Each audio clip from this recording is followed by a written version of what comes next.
really that famous, but my mom is super famous. My mom is the coordinator of the same program in the police department. Everybody that reports a sexual assault goes to my mom. She treats their injuries, and she interviews them and takes evidence and then testifies against perpetrators. My mom's a hero.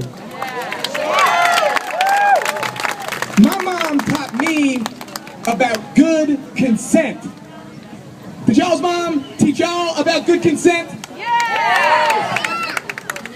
I mean, surely more people's moms taught them about good consent here in this crowd today, right? Did y'all's mom teach you about good consent? All right.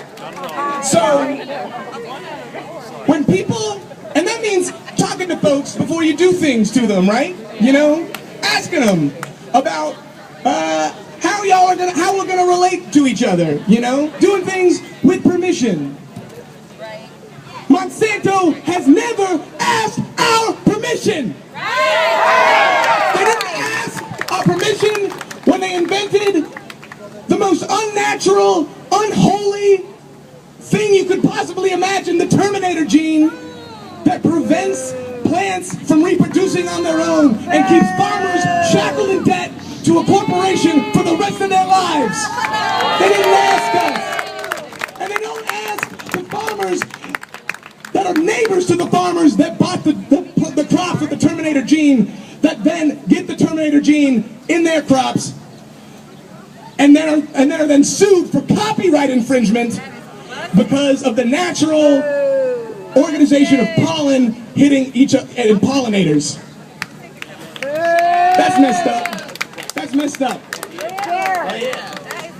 And in Kentucky, we know a lot about people, large corporations especially, doing things without our consent, right?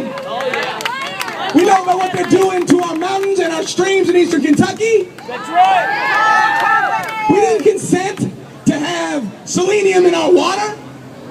We didn't consent to have heavy metals in our water. But they did it anyway. In Louisville, we know about Rubber Town. We know about all the folks of color that live on the fence line of one of the most toxic concentrations of chemical plants in the country. Right. In a city with one of the highest rates of asthma in the country. In a city where when I go there and I bust out my inhaler, all of a sudden I have a conversation about, oh yeah, this is the new albuterol. Yeah, it's really good. It's got a little counter on the back so you know exactly when you got to get your prescription refilled. It's really handy, yeah. Like, right? But like, and those folks didn't ask their neighbors' consent before they moved in there and started pumping Louisville and the Ohio River Valley full of toxic chemicals, right? And then we got Paducah, the only place in the United States where we enrich uranium.